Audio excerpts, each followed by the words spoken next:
Hi, it's Fiestaro. Hello, Sagittarius Placement. So, love reading ngayong mid-September. Okay, so syempre, before tayo mag-start, kung hindi ka pa nakakapag-subscribe, please do subscribe and hit the notification bell para lagi po tayo mag-updated sa mga mangyayari pa lang. Okay, and yeah, don't forget na mag-follow sa atin pong FB page. And kung may tanong po, pagdating sa private or personal reading, message lang po kayo sa atin pong FB page for more info. Okay? So, there. So, let's start. Okay. Sagittarius placements. Anong meron? Situations. Okay. Sag. Clinging. Okay, so holding on, obsessing, and spying. Okay, hang on. Okay, so clinging, holding on, obsessing, and spying. Okay. Isa pa. Okay. Sag. Silence. Frozen, no words, stone wall. Okay. Para may pagkakahawig ito sa reading ni Scorpio, pero yeah. Okay, tingnan natin. Silence, frozen, no words, stone wall. Okay, so there. So, tingnan natin sa tarot. Ano bang meron? Okay. Someone, meron ditong hindi nakikipag-usap pero is still holding on. Yeah. Still obsessing, still spying, stalking, ganyan. Okay? So, ano bang meron pagdating sa taong to? Tingnan natin muna ang situation ninyo, Sagittarius. Anong meron sa situation? Of the Sun. Okay. Oh. So, yung ba rito, kung hindi niya ipag-usap, ego ang dahilan. Okay? Some of you, pwedeng Leo. Situation. Yeah, the Ace of Cups. And the Eight of Wands. Okay. So, sa situation ngayon, pwedeng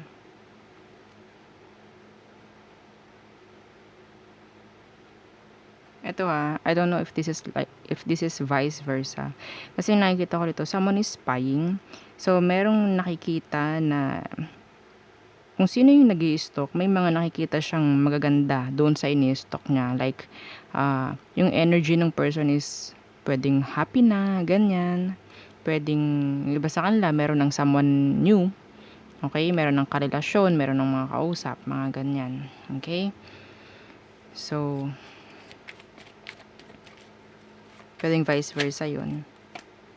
Yeah, the Queen of Cups universe. So, pwedeng ang nangyayari is, like, may self-love na rin. Okay? Sa situation sa ngayon, self-love ang nangyayari. Okay? So, kaya siguro, meron ditong silent. Okay? Nakaka-intimidate yung energy ng mga taong masaya at merong self-love. Tapos, lalo na kung ikaw yung taong nanakit sa kanya before, napakalaking takot, no, ng taong yun, kung sino man, ang nanakit.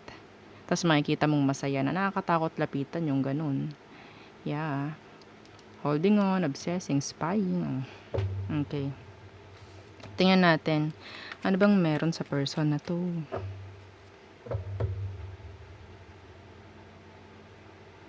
Pagdating sa, ito pa may another message akong nakita. Pagdating sa situation, merong naging, sabihin nating, selfless. Okay?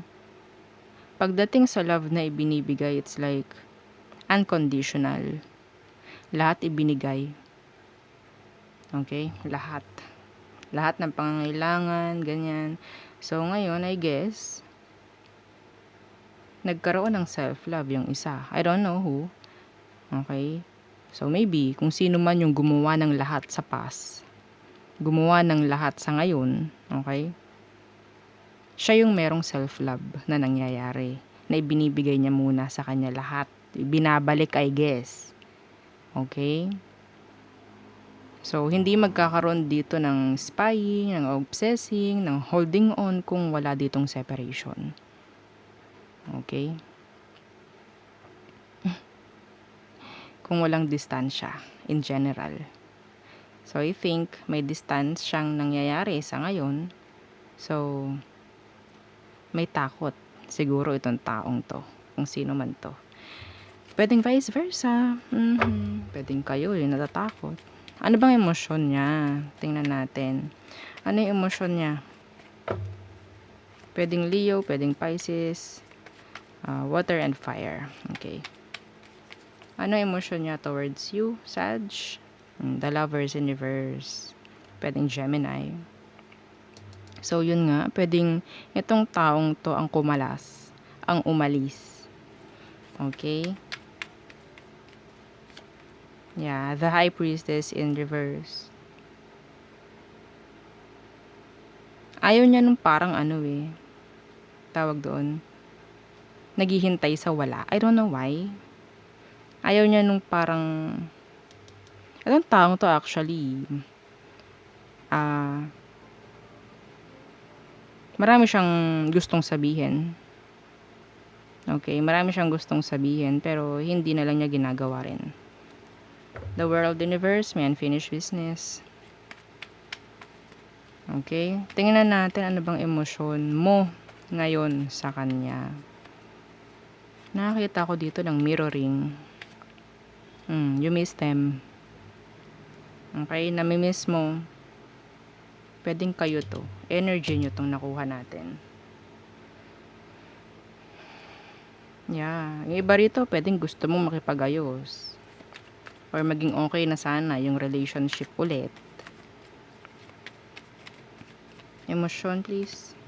Yeah, the justice. Wanting to make things right. Okay. You miss them in general. You miss this person, Sag.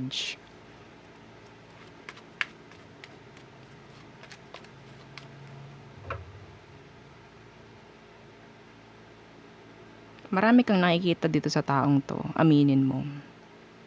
Marami. Marami kang nalalaman sa kanya. Yeah. Kahit mayroon ditong disconnection, marami kang nakikita sa kanya, Sagittarius. Marami kang nalalaman sa kanya. Tingnan natin anong next action ng taong to pagdating sa'yo, Sag. The Four of Pentacles in reverse. And the King of Pentacles in reverse. They're letting you go. Pwedeng Earth sign, pwedeng Capricorn. Yeah. Pinapalaya kayo nito. So, that's why you're still holding on, you're still obsessing. Or, that's why you're obsessing. That's why you're spying. Kasi pwedeng hindi mo na hinabol or hindi ka na hinabol ng taong to. I guess before, hinabol ka niya. Hinabol ka nito. Lahat kasi ginawa nito para sa'yo. Yes? Okay, pero ngayon, ibinabalik na niya lahat. Sa sarili niya, respeto, lahat ng ginawa nito sa'yo. Ibinabalik na niya lahat sa kanya.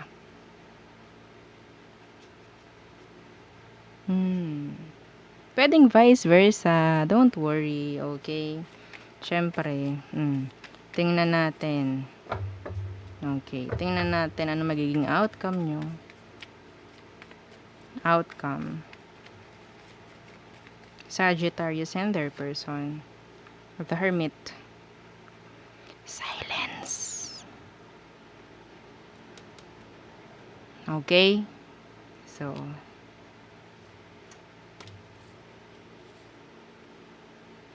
iisa to.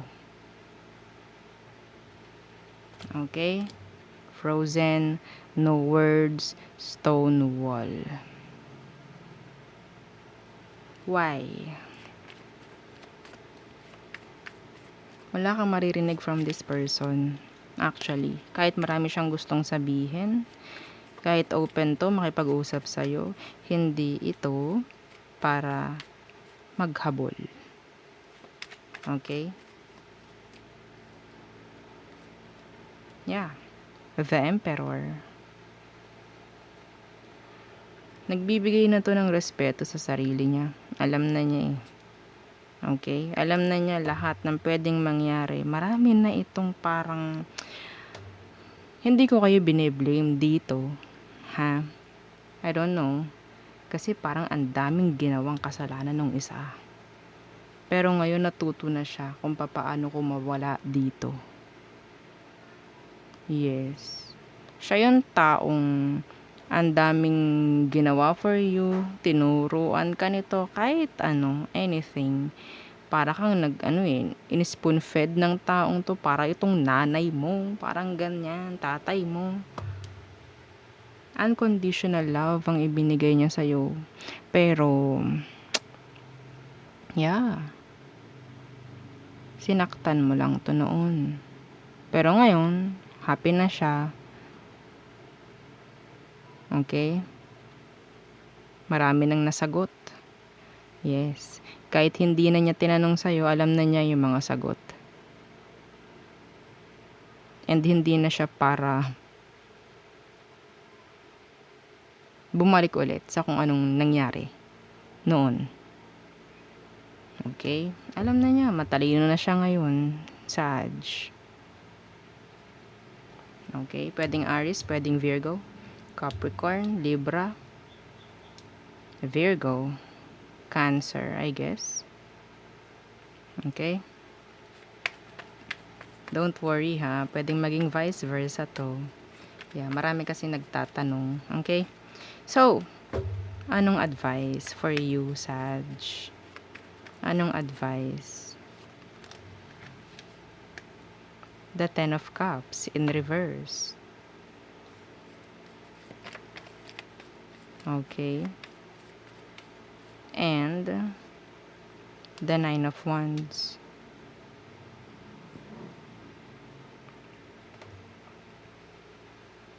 I don't know. Bakit may naririnig akong ganong kanta? If you're happy and you know, just clap your hands. I don't know. Okay. Alam mo, Sag, huwag ka malungkot. Okay? Kung ikaw, alam mo sa sarili mo na kailangan mong gumawa dito, kailangan mong umeffort dito, kailangan mong magpakahirap para maging okay kayo, gawin mo. Yeah. Depende pa rin, syempre. Okay? Depende pa rin. Kung meron ng someone else, itong taong ito, alam mo na. Okay? Alam mo na. Pero kung wala, at free siya, single na single, at ikaw rin dapat, edi gawin mo ang dapat mong gawin. I don't care kung babae ka pa. May mga babaeng gumagawa rin ng hindi maganda sa mga partners nila. Okay? Kung alam mo. Kasi lahat naman kasi parang ibinigay nitong taong to. Hindi ko siya nakitang naging masama siya sa past. I'm sorry. Pero syempre, may magtatanong pa rin. Pwede po bang vice versa? Oo naman. Okay? Kung sa tingin mo ikaw yun, claim mo yun. Okay? Huwag niyong i-fit sa sarili niyo yung sinasabi ko kung hindi naman talaga yun. Okay? So there, yun ang ating reading for you, Sagittarius. So thank you. Bye!